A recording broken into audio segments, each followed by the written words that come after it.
Buenas tardes a todos. Comenzamos ya nuestro webinar con Rosa Santos, a quien agradezco tremendamente el esfuerzo que hace y le voy a pedir la fórmula para saber cómo exprime los minutos y los días para dar tanto de sí. Bueno, antes de que nuestro presidente, a quien yo ya veo en pantalla, y adelanto a todo el mundo que está en Madrid junto con Rosa, antes de que, como decía, nuestro presidente presente a Rosa, yo quería hacer, como es habitual, dos instrucciones, dos avisos rápidos sobre el transcurso del webinar. El primero es que, como siempre, nos gusta ser puntuales tanto en el inicio como en el final, por lo tanto, son las 5 pasadas un minuto y terminaremos a las 6 en punto. Tenemos prácticamente una hora para poder disfrutar de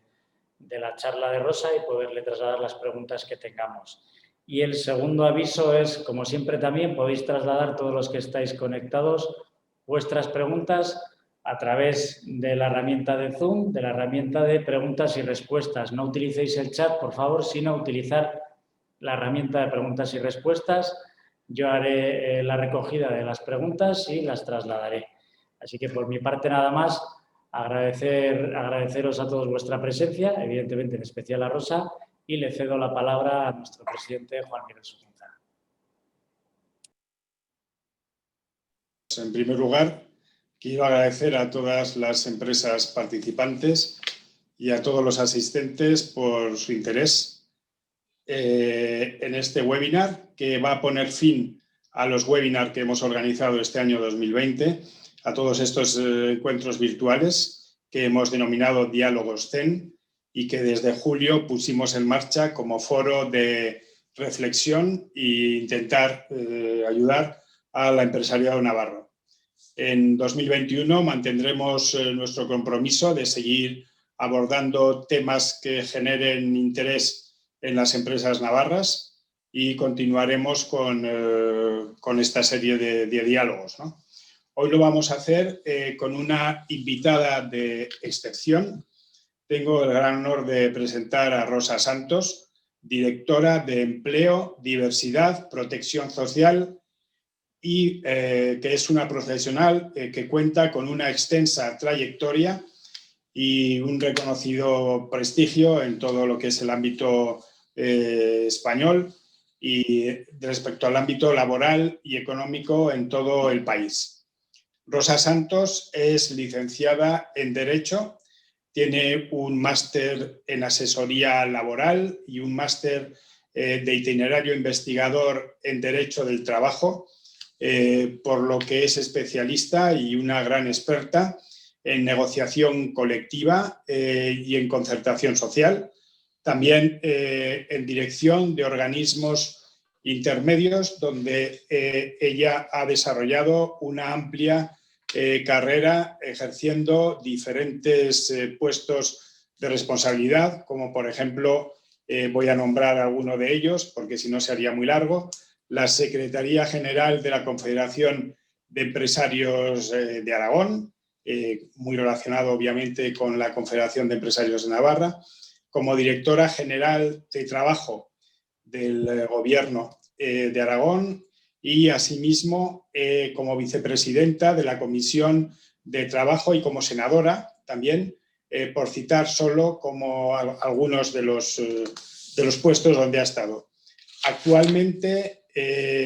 bajo la presidencia de Antonio Garamendi, en la COE, defiende nada más y nada menos que los intereses y posiciones de nosotros, de los empresarios, tanto en la mesa del diálogo social para la reforma laboral, la reforma de las políticas activas de empleo, la reforma del sistema de pensiones, la reforma del sistema nacional de dependencia y la tripartita laboral en defensa del empleo, que eso son los ERTEs, ¿no?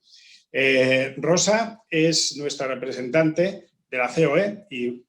por ende de la Confederación de Empresarios de Navarra. Es la representante en los principales foros de debate y negociación en los temas de mayor trascendencia e importancia para las empresas y el futuro de nuestro país. todos ellos ámbitos sujetos a revisión y que deberán sufrir reformas estructurales para garantizar la sostenibilidad y mejorar la competitividad del tejido económico. Por lo que podríamos decir que hoy tenemos el privilegio, de contar con una de las voces más acreditadas o la voz más acreditada y que más sabe sobre las decisiones y medidas que se están adoptando a nivel nacional y los retos y cambios estructurales que nos enfrentamos, sobre todo a nivel laboral, en el corto y medio plazo. Muchas gracias, Rosa, por hacernos un hueco en tu apretada agenda, por el esfuerzo que estás haciendo por estar hoy aquí, por haber enviado una persona de tu organización a una reunión importante que hoy hay a las 5. Y bueno, ahora es tu tiempo y muchas gracias a todos ustedes también por estar aquí. Pues buenas tardes, muchísimas gracias Juan, gracias Carlos por esta invitación a compartir esta tarde con vosotros. Decías, Carlos, de la optimización del tiempo y hablabas, Juan, de cómo eran los diálogos Zen. Los diálogos. Diálogos Zen con Z los quiero yo, porque para sobrellevar, igual que vosotros, sé que en este ámbito hay mucha gente que procede del mundo de los recursos humanos y por lo tanto habéis padecido la cantidad, la multitud de normas que a lo largo de estos meses hemos tenido que soportar para llevar a la realidad del día a día de las empresas, y algo de Zen nos hace falta. Bueno, a mí se me ha encomendado en este ámbito hablar un poco de cuál ha sido la evolución de las relaciones laborales en el tiempo de pandemia. Imagino que no voy a contaros nada que no hayáis padecido, pero bueno, sí que voy a intentar contaros alguna cuestión concreta, cómo se desarrolló, en definitiva, alguna cuestión relacionada con la intrahistoria de alguna de las negociaciones que seguro que os interesa. Como sabéis, antes de que empezara la pandemia en el mes de marzo, el actual gobierno, como consecuencia del pacto de coalición entre Podemos y PSOE, había planteado la derogación de la reforma laboral. Nos encontrábamos, por lo tanto, en la mesa de diálogo social debatiendo sobre los temas que en aquel momento eran principales para el gobierno, principales por urgentes, no los únicos. Estábamos en aquel momento abordando la ultraactividad, la prioridad aplicativa de los convenios, los descuelgues, las subcontrataciones, como sabéis, para, según el propio gobierno, en una segunda vuelta abordar otros temas relacionados con la flexibilidad interna de las empresas, principalmente pues, la movilidad geográfica, la funcional, la modificación sustancial de las condiciones de trabajo al objeto de modificar los procedimientos de negociación y sobre todo de dar más protagonismo a los sindicatos. En este ámbito que nos concierne estaba también ya prevista la reforma del sistema de pensiones y bueno, en este contexto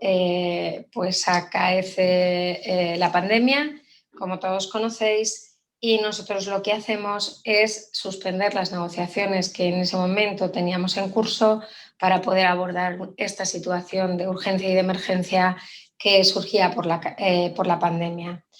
Nos anticipamos al gobierno y en una reunión que tiene lugar en COE con los sindicatos durante más de 15 horas, el día 11 de marzo, nosotros viendo o mirándonos en el espejo de Italia, intentamos ya alcanzar una serie de acuerdos, insisto, diálogo bipartito solamente, COE, CEPIME, UGT y comisiones obreras sin gobierno. Intentamos establecer cuáles deberían ser los principales elementos para abordar una situación que en aquel momento no imaginábamos tan grave y que después ha ido configurándose con el paso de los días de una manera muy diversa, hasta el punto de que ha sobresaltado todas las negociaciones que hemos tenido, de las que hablaré a continuación, obligándonos a adaptarnos a la misma velocidad que os habéis tenido que adaptar vosotros, no sin ciertas dosis, a veces muchas, de inseguridad jurídica que desde aquí ya reconozco y quiero compartir además con vosotros. Como os digo, nos reunimos en COE durante más de 15 horas el día 11 de marzo a petición nuestra y alcanzamos un acuerdo de cómo abordar esta pandemia en España sobre la base de dos elementos principales, que son, por un lado, los ERTEs, tanto de fuerza mayor como de causas objetivas, estableciendo una nueva causalidad de la fuerza mayor, unos procedimientos más abreviados y más rápidos, simplificados también en cuanto a procedimiento, y el teletrabajo como medida que podía ayudarnos a reducir la movilidad, pero nunca, en este caso, como medida de organización del trabajo, sino como medida que podía ayudarnos a reducir la movilidad y, por lo tanto, a quitar tensión al sistema de salud, al sistema tanto primario como a las UCIs. Esto, como os digo, lo hacemos aquí en COE con carácter previo a que el Gobierno adoptara incluso el primer acuerdo sobre la declaración del estado de alarma, que, como sabéis, se hace mediante orden ministerial. Bueno, el Gobierno lo que hace es, en esos días siguientes a la declaración del primer estado de alarma, sacar 3 decretos leyes sin ningún tipo de diálogo con nosotros, espigando el acuerdo que habíamos alcanzado los interlocutores sociales y que estoy segura de que os ha dado muchos quebraderos de cabeza, tantos al menos como a nosotros. El Real Decreto Ley 8, que es el que establece el funcionamiento de los ERTEs, tanto de fuerza mayor como por causas objetivas, y que introduce también el compromiso de reserva del empleo, del que nosotros en ningún momento, me refiero a los interlocutores sociales, en ningún momento habíamos hablado ni pensado en él. Y establece también el teletrabajo, cogiendo parte del acuerdo que habíamos alcanzado los interlocutores sociales, pero estableciéndolo, como sabéis, como prioridad frente a los ERTEs, de manera que no pudiéramos acudir al ERTE si teníamos opción de acudir al teletrabajo. Después de eso, en muy poquitos días, en menos de 15 días, se publica el Real Decreto Ley 9, también sin ningún tipo de interlocución con nosotros ni con los sindicatos, donde se incorpora la prohibición del despido y ese reforzamiento de la LISOS para incrementar de alguna manera las sanciones en el caso de que hubiera alguna incorrección en el acceso a las prestaciones de desempleo o en el acceso a los ERTEs, lógicamente estableciendo una ruptura con lo que venía siendo el criterio tradicional de que hubiera o debiera haber ánimo de dolo o ánimo defraudatorio. Estos 2 decretos, tanto el 8 por las connotaciones que tenía, como este 9, y luego el decreto ley 10, que viene prácticamente seguido, implementando aquel permiso retribuido recuperable, también sin ningún tipo de diálogo social, generan mucho malestar entre los interlocutores sociales, tanto por nuestra parte como de los sindicatos, pero muy particularmente por nuestra parte porque observamos en todos los documentos laborales del Gobierno un ánimo bastante prejuicioso respecto de las empresas, como si tuviéramos que acudir a los recursos de los ERTEs por gusto, que no por necesidad. Al final, tratándose como se trataba de una crisis que sobreviene como consecuencia de una crisis sanitaria y no económica. Bueno, esto hace que nosotros intensifiquemos nuestra protesta, tanto nosotros como los sindicatos, eso va a abrir, esas protestas son las que van a dar paso después de una serie de decretos leyes que yo calificaría incluso hoy, con el paso del tiempo, como erráticos. Eso es lo que va a dar paso a los procesos de negociación posteriores de los ERTEs, donde ya empieza un proceso de diálogo social bastante extenso y que ha dado como consecuencia 3 acuerdos sobre los expedientes de regulación temporal de empleo, de los que ahora hablaré, y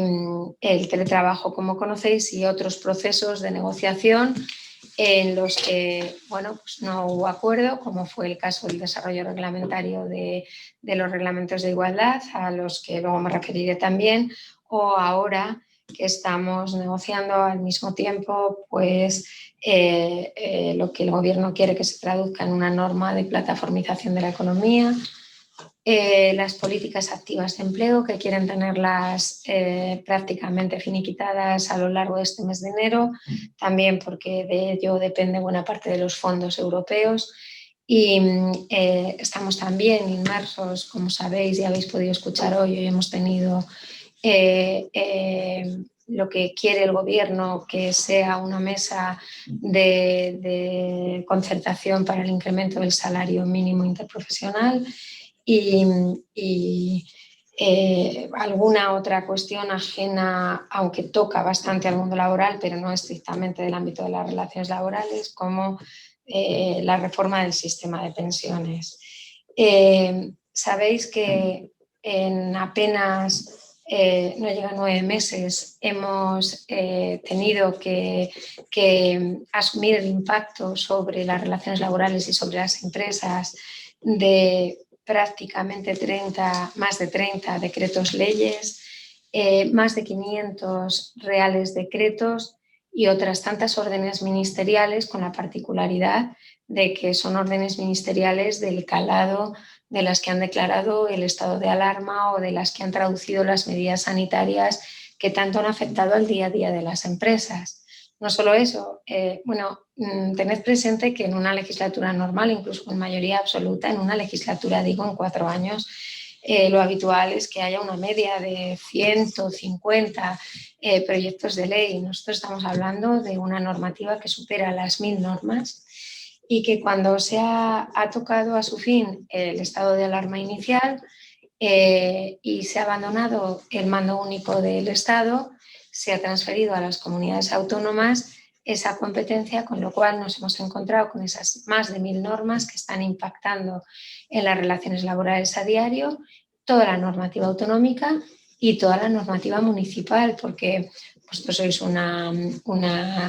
región uniprovincial, pero estáis viendo cómo cada municipio está estableciendo pues, unos horarios de entrada, de apertura de determinados negocios, de cierre, que lógicamente está impactando en nuestras relaciones laborales, modifica los turnos y los horarios de trabajo, por lo tanto impacta directamente en la organización del trabajo. Nos obligan a modificar todo lo que tiene que ver pues, con la logística, el aprovisionamiento, la gestión de los residuos, en definitiva, en función de cada negocio. Estamos hablando de tal cantidad de normas que están impactando en las relaciones prácticamente a diario que yo creo que no digo nada extraordinario si digo que ciertamente nos estamos volviendo locos. Como os decía antes, después de esas protestas nuestras ante los decretos leyes 8, 9 y 10 promulgados sin ningún tipo de diálogo social, se inicia un proceso de diálogo social ya con el Gobierno, sindicatos y organizaciones empresariales, y eso da lugar a 3 acuerdos sobre los expedientes de regulación temporal de empleo. Voy a intentar pasar muy rápido por todo lo que os quiero contar para poder dar paso después al debate, pero hay algunas cuestiones que sí que quiero resaltar. Todos los acuerdos relacionados con los ERTE se han producido en situaciones de máxima dificultad negociadora,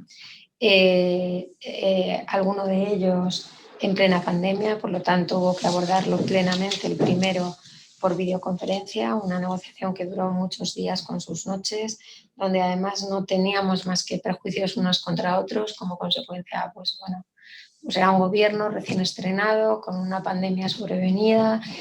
unos decretos, leyes, los que venían de este ámbito, pues como os decía, bastante prejuiciosos, y bueno, pues en una situación de verdadera dificultad con todas las empresas del país cerradas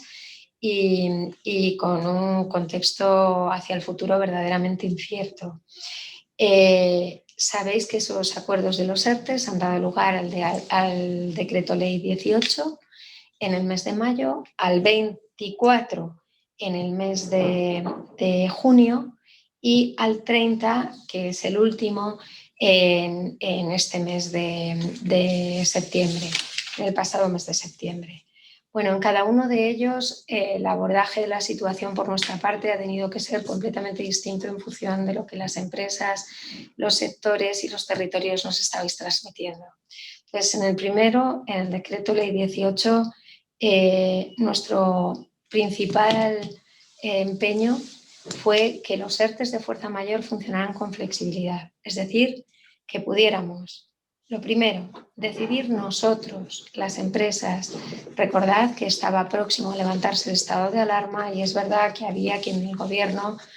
presumía que la situación sanitaria iba a estar controlada. Entonces, en esa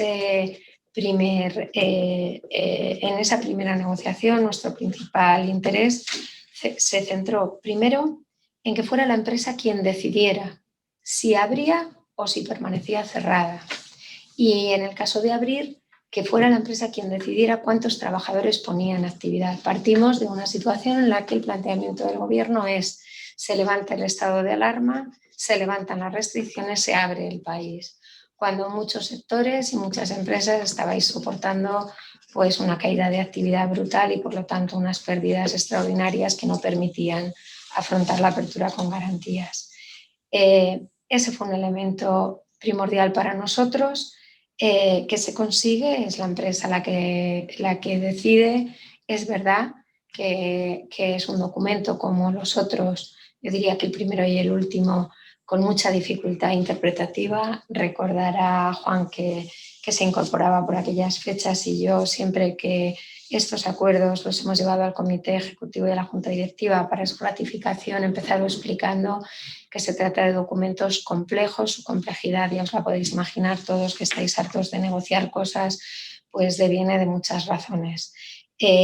Algunas de ellas ya las he comentado. Como os decía, el primero, que fuéramos nosotros quienes decidiéramos, no el gobierno, en función del proceso de reapertura, que los ERTEs, incluso los de fuerza mayor, funcionaran con flexibilidad de manera que pudiéramos sacar y meter gente en función de la evolución de la actividad y tratar de hacer un abordaje del compromiso de reserva del empleo que había implementado el gobierno en el Decreto Ley 8. Eso se hace en ese primer documento. Luego en el debate estoy segura de que vamos a tener la oportunidad de tratar algunos de esos asuntos. Todavía alguno de ellos no resuelto o no bien resuelto. El compromiso de reserva del empleo es uno de ellos. El segundo acuerdo que se produce en el mes de junio da lugar al Decreto Ley 24. Ahí nuestro principal empeño es mantener la flexibilidad, mantener los formatos de fuerza mayor que ya habíamos establecido en el primer caso, es decir, el de cierre y el de fuerza mayor que hasta ese momento se llamaba parcial y que dejó de existir. En definitiva, que pudiéramos mantener la empresa cerrada o que pudiéramos abrirla y por lo tanto tener parcialmente a la plantilla en el ERTE e incorporar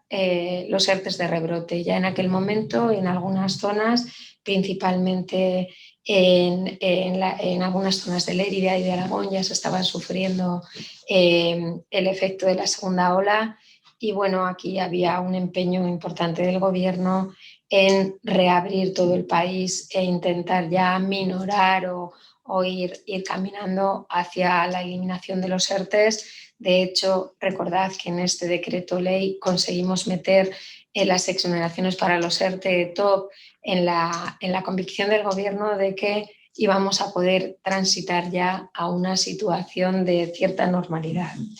El último acuerdo, yo diría del mismo nivel de complejidad que el decreto, que el primero, que el 18, es el 30. Partimos también de una situación muy difícil porque la realidad que nosotros estábamos viviendo y la que percibíamos a través vuestro nada tenía que ver con la que planteaba el gobierno. El gobierno quería restringir los ERTEs a una serie de CENAES y a su cadena de valor, que ya advertimos que iba a dar muchísimos problemas de interpretación y con un alto nivel de discrecionalidad de la autoridad laboral, como de hecho ha sucedido. Sabéis que pocos días después de entrar en vigor este decreto ley y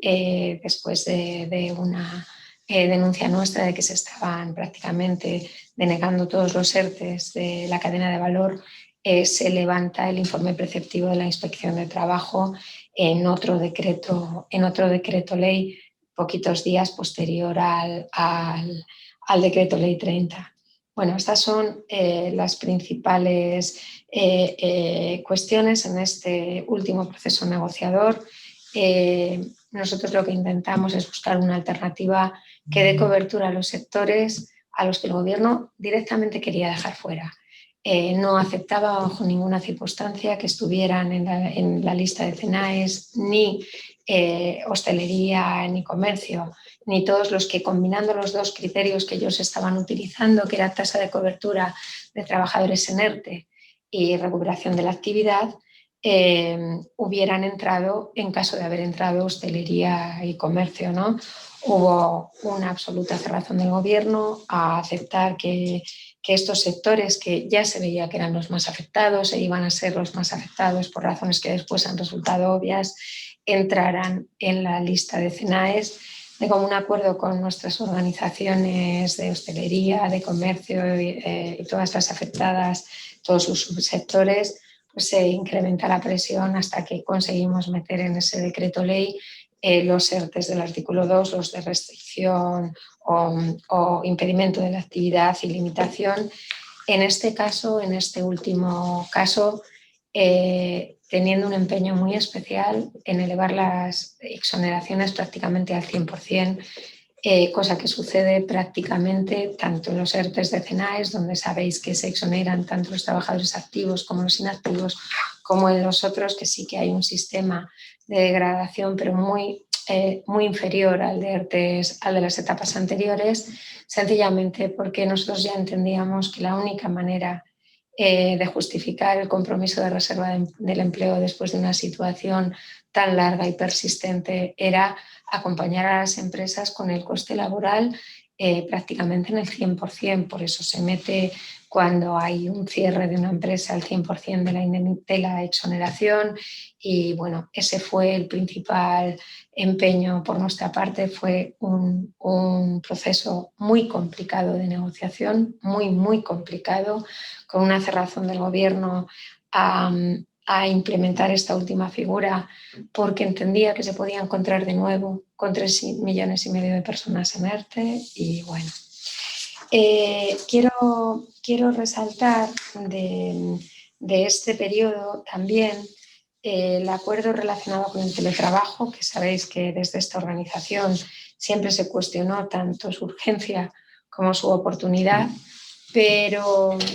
porque nosotros sabíamos, además habíamos sido nosotros los sindicatos y nosotros quienes en ese acuerdo bipartito previo ya habíamos planteado el teletrabajo como medida de contención sanitaria.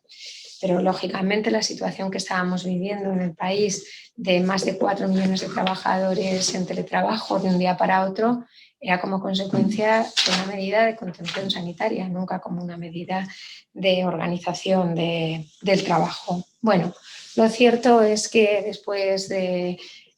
un proceso urgido también por las prisas, como caracteriza a este ministerio, finalmente fueron más de 4 meses de negociación y conseguimos que quedaran fuera. Me quiero referir sobre todo al teletrabajo del COVID,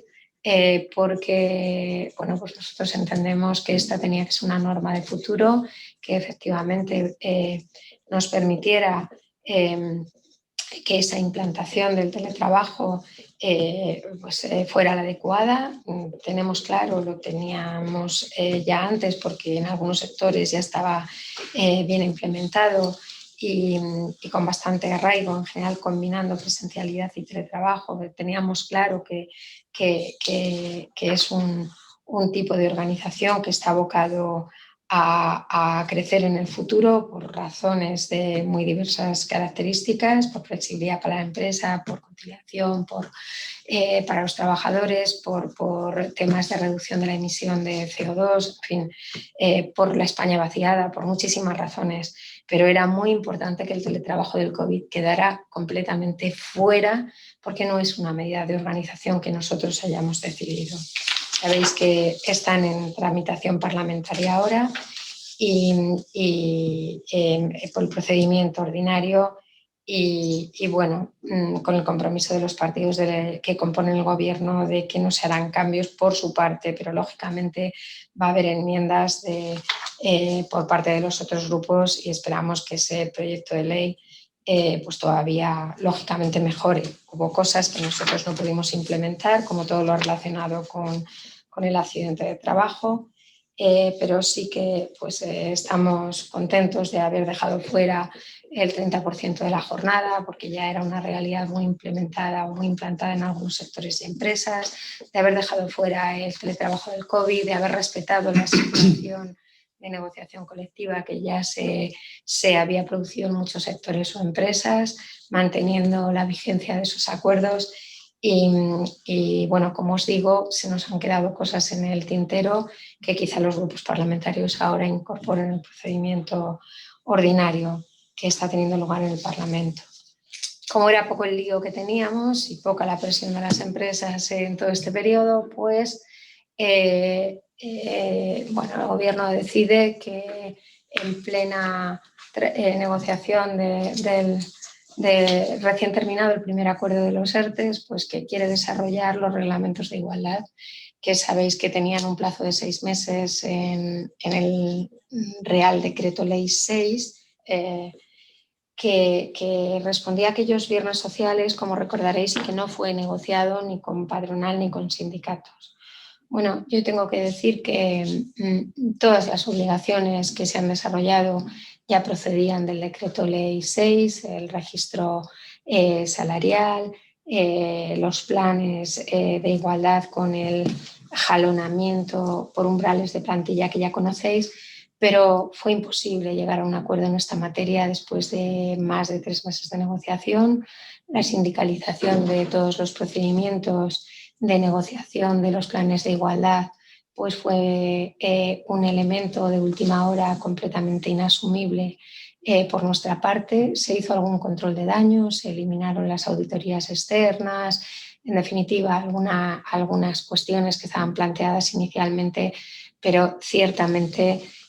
pues bueno, no se pudo llegar a ese acuerdo como habéis tenido oportunidad de conocer todos a través de nuestras organizaciones o a través de nuestras notas de prensa. Bueno, ¿qué creo yo que voy a terminar ya inmediatamente? Os decía que ahora el Gobierno, estamos en la mesa de diálogo social, el Gobierno quiere regular las plataformas como consecuencia de la sentencia del Tribunal Supremo que afecta en este caso a una plataforma de delivery. No voy a entrar porque estamos en plena negociación de esta materia. De hecho, el jueves tenemos la nueva sesión. No puedo aventurar siquiera al final, pero no tiene buena pinta. No parece que podamos ser capaces de aproximar nuestras posiciones. Hoy hemos tenido, como sabéis, la convocatoria del Gobierno para el salario mínimo interprofesional. Los sindicatos han planteado, el Gobierno, pese a que su competencia, como marca el Estatuto de los Trabajadores, no ha planteado un incremento concreto, sino que quiere que salga de esa mesa. UGT ha planteado un incremento para llegar a 1.000 euros por 14 pagas y Comisiones Obreras ha planteado un incremento que rondara el incremento medio de los convenios colectivos, en torno al 1,80, 85, están en torno al 1,89%. Y nosotros hemos planteado que no es el momento idóneo, como ya sabéis, para hacer un incremento del salario mínimo. Lo cierto es que la negociación colectiva que se congeló hasta el mes de junio está funcionando ya bien después del mes de junio. Estamos en unas tasas de cobertura con esos 6 meses prácticamente descontados que está en torno al 65%, y los incrementos salariales, donde el nivel de recuperación de la actividad es bueno, pues se están produciendo con normalidad, pero lógicamente hay otros sectores que están absolutamente maltrechos, luchando por sobrevivir y por poder abrir la puerta,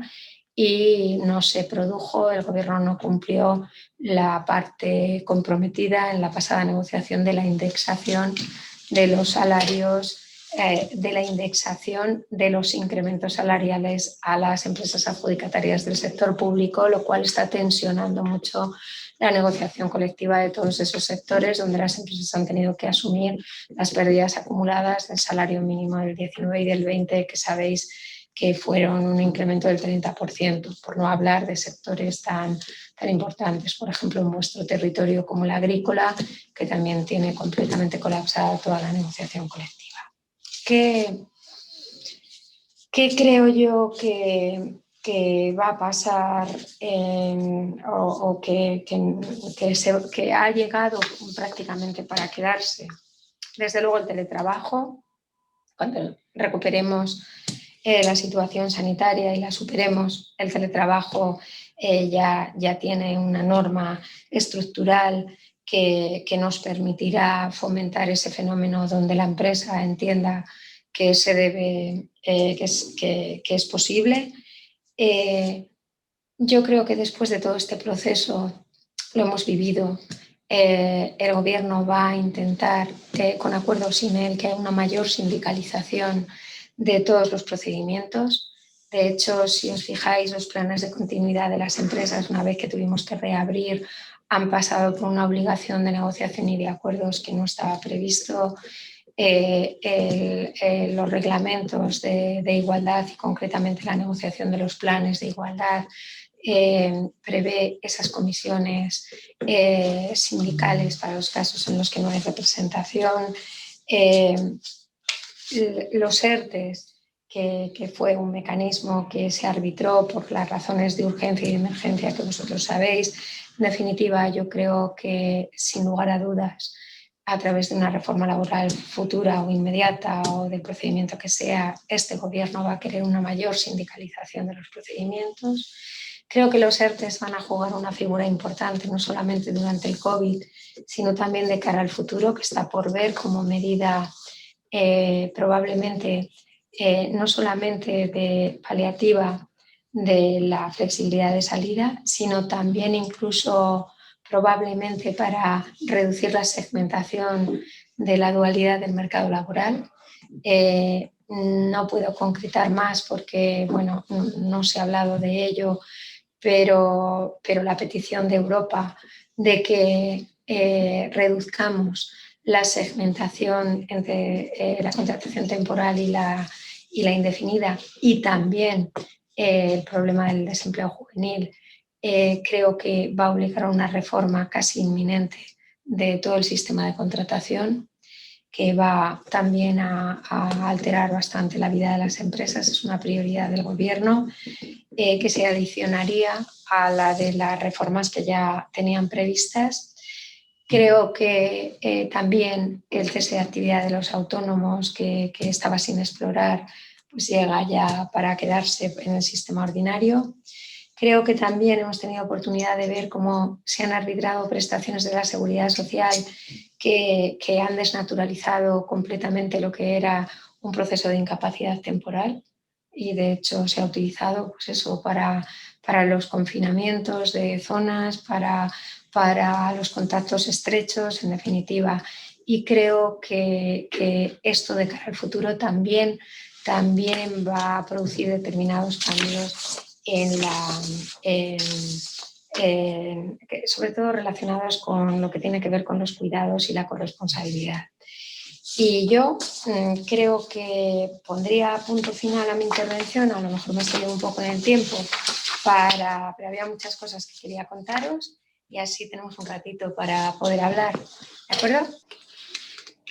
Bueno, pues muchísimas gracias, Rosa. La verdad es que ha sido una exposición muy clara y muy didáctica, como siempre.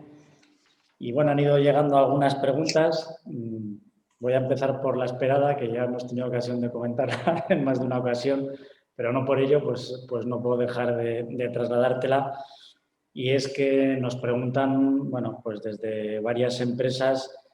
¿cómo ves la evolución en la siguiente negociación de la prohibición del despido?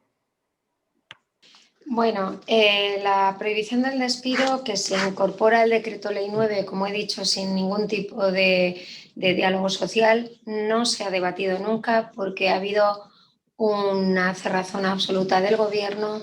a introducir alguna modificación sobre esta cuestión, así como el compromiso de reserva del empleo, sí que lo abordamos en el decreto, en el primer acuerdo de los ERTEs, parcialmente, como nos permitieron, pero sí que lo abordamos, la prohibición de despido no se ha abordado en ningún momento y ya os anticipo que es una línea roja, en este caso del Ministerio de Trabajo. Así lo ha planteado en todo momento y eso nos ha dificultado su abordaje. Yo creo que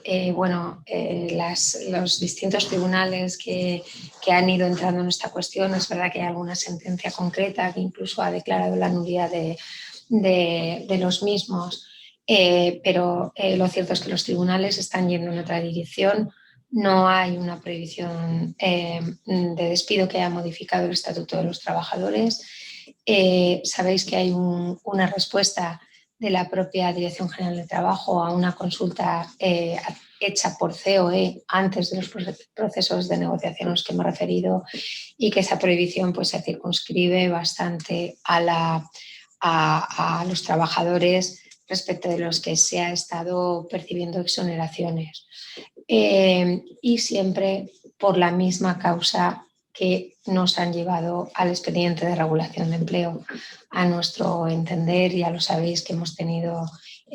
ocasión con muchos de los que estáis aquí y desde luego con todas nuestras organizaciones de debatir sobre esto, no ha alterado el Estatuto de los Trabajadores. Es verdad que de alguna manera se está conectando con el compromiso de reserva del empleo, que ya os digo y me anticipo que nos está dando muchos quebraderos de cabeza. Sabéis que conseguimos en aquella primera negociación ahormar un poco ese compromiso para que quedara bien establecido cómo se hacía el cómputo, desde cuándo, cómo se hacía. Sabéis que el cómputo es global desde que incorporamos al primer trabajador en la plantilla. Sabéis también que nos estábamos refiriendo a los centros de trabajo y que incorporamos en ese compromiso, en esa matización del Decreto Ley 8 una serie de elementos, la imposibilidad de mantener ese compromiso cuando la empresa se fuera a ver obligada a ir a un concurso voluntario de acreedores. Excluimos una serie de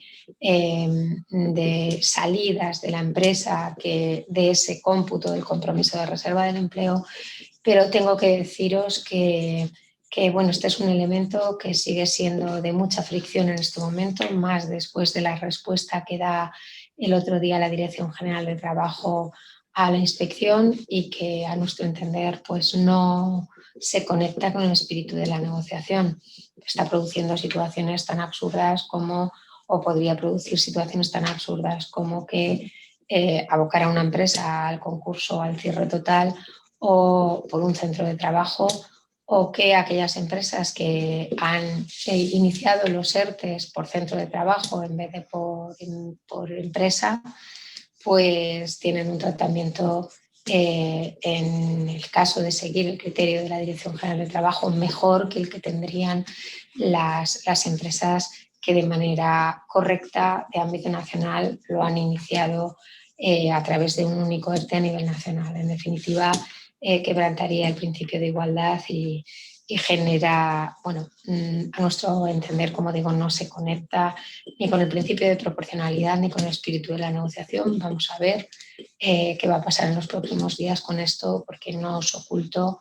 que estoy enfrascada aquí en una gestión muy concreta por situaciones ya muy determinadas de algunas empresas en las que se concurriría en estas circunstancias y bueno, estamos trabajando a la vez con la Secretaría de Estado de Seguridad Social y de Empleo y también con la de Economía. He visto que decíais en el chat, Carlos, y me imagino que luego me lo dirás tú, pero me adelanto. En parte la complejidad de algunos de los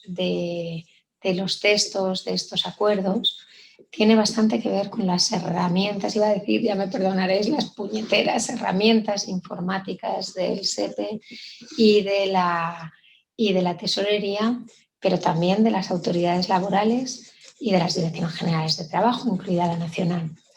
Son herramientas muy antiguas, la que más la del SEPE, que nos han obligado a ahormar determinados procedimientos a la dificultad de esa herramienta, sin que se haya podido plantear, se ha planteado, lógicamente, también por los sindicatos, no solo por nosotros, la necesidad de hacer un cambio rápido. Nos ha obligado, como sabéis, a hacer esas declaraciones cada vez que hay movimiento. La tesorería no ve centros de trabajo, ve solamente códigos de cuenta de cotización, ya me estáis entendiendo, y con esto que estoy diciendo ya estáis entendiendo el porqué de algunas cuestiones que se incorporan en los acuerdos. En definitiva, algunas de las dificultades interpretativas o, si queréis, negociales, y que luego se traducen en una inseguridad jurídica clara para todos vosotros, aunque nosotros sí que conocemos bien el espíritu de esa negociación y desde luego vamos a intentar hacernos valedores de ello, ha sido precisamente como consecuencia de estas herramientas informáticas. No se miran entre sí, no se ven entre sí, una no ve empresas, solo ve centro de trabajo, las otras solo ven códigos de cuenta de cotización, las autoridades laborales no se ven unas a otras. Está previsto con los presupuestos generales del Estado incorporar con los fondos que vienen de Europa, hacer unas herramientas nuevas en todos estos organismos que esperemos que nos faciliten la gestión futura. Desde luego ahora ya os anticipo que a corto plazo es imposible. Carlos. Te me has adelantado, Rosa, con la pregunta, efectivamente. Lo he visto. La verdad es que, bueno, ya lo sabes, está siendo pues un horror el coordinar unas instituciones con otras, la falta de, pues eso, de unión de las diferentes bases de datos, pues ya de por sí, a lo que era ya complejo, pues dificulta mucho más el proceso. Pero bueno, ya sé que lo conocéis, nos acabas de contar cómo lo estáis también transmitiendo y bueno, pues esperemos que con la llegada de los fondos, pues efectivamente se pueda hacer algo nuevo y que sea mucho más ágil y que facilite la gestión de estos procesos. Hay otra pregunta que nos ha llegado y otra que me ha llegado a mí por WhatsApp, que las voy a unir las dos, que son parecidas. Preguntan a través de la herramienta de Zoom si prevéis en esas negociaciones así a medio plazo que se pueda abordar una reforma integral del Estatuto de los Trabajadores. Y la otra que me ha llegado a mí, que lo que nos viene a decir, y es cierto, es que de cada Real Decreto a cada Real Decreto las cosas han ido cambiando y de hecho yo creo que ya lo estamos viendo, ¿no? Del último Real Decreto en el que conseguisteis pues rascar esos últimos aspectos de la limitación de los ERTEs y demás a la situación actual que desde luego, por ejemplo, aquí en Navarra, en el caso concreto de la hostelería, pues es la comunidad que más tiempo lleva la hostelería cerrada. Del interior de los locales van a estar casi 60 días cerrados, pues es algo que justo en la anterior negociación pues no se veía venir y ahora ya en la siguiente negociación no es que no se vea venir, sino que ya ha pasado, ¿no? Entonces, uniendo las dos preguntas que hablan de la negociación, es si a medio plazo veis que pueda abordar la reforma integral del Estatuto y si en el corto plazo, en esa siguiente negociación que se prevé para enero, pues cómo vivís todos estos cambios que se producen casi de un día para otro. Bueno, pues empiezo por la última porque es más rápida de contestar. La tripartita de los ERTEs está viva, nos reunimos prácticamente cada 15 días Yo ya he planteado en esa mesa,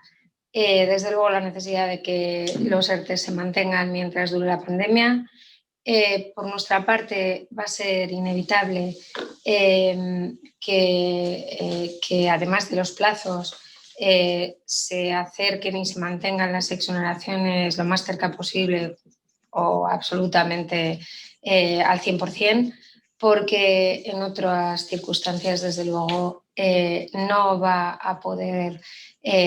no va a servir como una medida para paliar la destrucción de tejido empresarial y de empleo, que es lo que estaba en la mente de todos, pero no porque no queramos, sino sencillamente porque lo que se pensó que iba a durar 3 meses, pues ya va a durar 1 año, y si la vacuna no lo remedia, pues podría durar más. Entonces, nuestras pretensiones de cara a los ERTEs futuros es eso, que esta medida de acompañamiento se mantenga mientras dura la pandemia, que las exoneraciones se mantengan en el 100%, con las modalidades que tenemos ya implementadas ahora, porque desconocemos qué va a pasar en un futuro próximo y, por lo tanto, las diferentes herramientas nos dan esa flexibilidad. Y yo creo que hay que automatizar. Este es un asunto en el que estamos ahora también. Estamos intentando que se automatice el paso del cierre a la limitación, porque al final siempre hay una decisión de una autoridad que es ajena a la empresa, pero no tiene sentido que nos estén exonerando para acompañarnos y que nos generen costes de gestión tan voluminosos por tener que establecer una y otra vez un ERTE. Bueno, está habiendo cierta dificultad de entendimiento entre ministerios. Este es otro elemento. He ido trufando la intervención de algunos de los elementos que han hecho muy complejas estas negociaciones. Este es otro elemento. En este momento, os he dicho hace un momento que estaba enfrascada en una batalla con el compromiso de reserva del empleo, pero también con este asunto hay esbozado un criterio que Tesorería no lo ve y estamos viendo ahí cómo se ponen de acuerdo los dos ministerios. Estoy haciendo de mediadora, guardadme el secreto. Y esto en cuanto a nuestras pretensiones de cara a los ERTE. El Estatuto de los Trabajadores, pues yo tengo que decir que estamos agotados. Han sido muchísimas negociaciones en estos meses, la urgencia, la emergencia. Cuando digo que estamos agotados, me refiero a nosotros, pero también a vosotros, que lo sé. O sea, implementar todo esto en el día a día de las empresas ha sido heroico y agotador. Pero la voracidad legislativa no para. Y además es que trae causa en diferentes cosas. Intento explicarme. Hay algunas que las está exigiendo la Unión Europea para la traída de los fondos, por ejemplo, el tema de las pensiones, o ya me he referido a la segmentación a la dualidad y a la segmentación del mercado laboral. Pero hay otras que, bueno, tienen que ver con su acuerdo de gobierno, como las que he hecho referencia al principio de mi intervención y que tienen intención de abordar ya mismo, pasado mañana, en cuanto acabemos con las plataformas. No os oculto que después de eso sí que se ha planteado la posibilidad de hacer un abordaje del Estatuto de los Trabajadores del siglo XXI, pero con tiempo, donde bueno, pues habría que revisar algunas cuestiones que no solo a ellos, sino también a nosotros nos interesan, pero claro, estamos en posiciones absolutamente distantes. Si el COVID ha venido a demostrar algo, es que con la flexibilidad de la reforma laboral no es suficiente. De hecho, para poder implementar los protocolos sanitarios y las decisiones de las autoridades cada día, pues todos nos estamos saltando las modificaciones sustanciales de las condiciones de trabajo, incluso la movilidad, precisamente para evitar que se genere más desempleo, ¿no? Y ellos, sin embargo, están en la lógica, pues, de meter más restricciones, más hacer, o sea, más inflexible, en definitiva, derogar todos aquellos aspectos que a nuestro juicio nos han dado cierta flexibilidad y que al de ellos pues han producido precarización. Pero bueno, en esto estamos. Os iremos contando en todo caso. Carlos, el micrófono. Ya. Gracias, Rosa. No, estaba pendiente, que acaba de entrar la última pregunta, estamos justos de tiempo, pero no me resisto a trasladártela por aquello de que no se quede sin respuesta. Nos preguntan si crees que acuerdos individuales de empresa podrán pactar algo diferente a lo escrito en la nueva normativa en lo referente al teletrabajo. Especialmente habla de ciudades pequeñas como puede ser Pamplona, donde dice la persona que nos traslada la pregunta que el incremento de costes de la nueva legislación pues puede hacer peligrar ese teletrabajo. Si acuerdos individuales de empresa podrán pactar algo diferente a lo escrito en la nueva normativa, es la pregunta. No sé muy bien si os estáis refiriendo en la pregunta a acuerdos individuales alcanzados en el seno de la empresa o acuerdos de empresa colectivos. Entiendo que lo primero, ¿no? Bueno, eso entiendo también. Empiezo negando la mayor. Al final, si os dais cuenta, nosotros lo que hemos hecho en la normativa del teletrabajo, esa que aborda el teletrabajo estructural, es prácticamente derivar el desarrollo de casi todas las materias a la negociación colectiva. Hay no menos de 13 materias que se derivan a la negociación colectiva, incluido el mecanismo de compensación de gastos, etc. No debería tener que representar un incremento de costes. Sí quiero ser honesta y dejar clara una cosa, lo que no puede ser es que, a ver si me explico bien, o lo voy a intentar por lo menos. Lógicamente, si queremos implementar el teletrabajo como una forma de organización, lógicamente tenemos que dotar de herramientas a los trabajadores. Lo que nos pasó al principio del teletrabajo del COVID, que tuvimos con el país cerrado que mandar a 4 millones de trabajadores a casa, de que no había stock, no podíamos acceder a ordenadores y tal, se fue superando en el mes, los 2 meses siguientes, y la gran mayoría de las empresas ya dotaron de herramientas a los trabajadores. Lógicamente eso es inevitable. Eso va a quedar efectivamente, porque así lo dice la norma, la negociación, tanto al acuerdo de empresa como al acuerdo sectorial. Sí, es verdad que donde no lo haya, hay un contenido mínimo del acuerdo individual en el que tiene que estar esa compensación de gastos, pero es que lo que hay en toda la normativa de teletrabajo es voluntariedad y acuerdo por ambas partes. Es decir, no va a haber teletrabajo si no lo acordamos, y no va a haber reversión si no lo acordamos. Por lo tanto, algunas cuestiones que están incorporadas como contenido mínimo de ese acuerdo individual son más que interesantes y las tenéis que explorar. Incluso alguna otra que no pudimos incorporar, como por ejemplo, hay empresas que nos dicen, oye, pero ¿por qué el lugar de trabajo delimitado? Pues es muy importante, porque no queremos que toda la siniestralidad doméstica que hay ahora se convierta en un siniestro laboral. Entonces, es muy importante saber dónde trabaja el trabajador, es muy importante poder hacer la evaluación del puesto de trabajo, y es muy importante que el trabajador no pueda irse a la playa a trabajar sin que lo sepa la empresa. Entonces, yo creo que tenéis que explorar en profundidad las posibilidades que da la normativa del teletrabajo, aunque estando en vigor, como sabéis, todavía pues está sometida a trámite parlamentario y me imagino que algún cambio tendrá. Pero sí creo que hay espacio para el acuerdo individual y sobre todo en la pequeña empresa. Muy bien, pues muchísimas gracias, Rosa. Yo por mi parte volver a agradecerte tu presencia,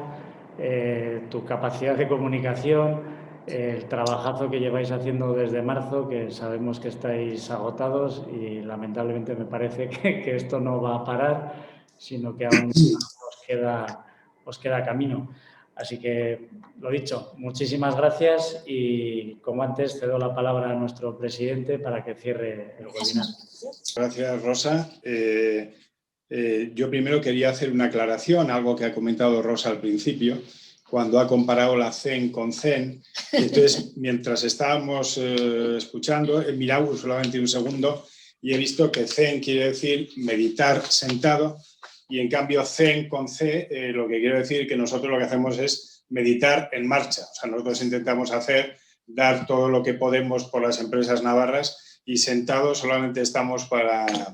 trabajar. Fuera de bromas, muchas gracias, Rosa. Quiero decir, para los que no le conocíais, que Rosa será seguramente la persona más aplaudida en los últimos meses o en el último año en la COE, tanto en el comité ejecutivo como en el comité, como en la junta directiva, porque siempre ha hecho unas negociaciones fantásticas dentro de lo difícil que es negociar con este gobierno, y como ha dicho Rosa, que incluso dentro del gobierno hay dificultades de entendimiento y de coordinación. Y entonces, nada más, muchas gracias a todos ustedes, y como decía Rosa, espero que la próxima vez nos veamos presencialmente y todos podáis escuchar a Rosa de forma directa y nos veamos allí. Muchas gracias a todos y y feliz Navidad, y que el año que viene sea un poquito mejor que este. Hasta luego, gracias. Es verdad.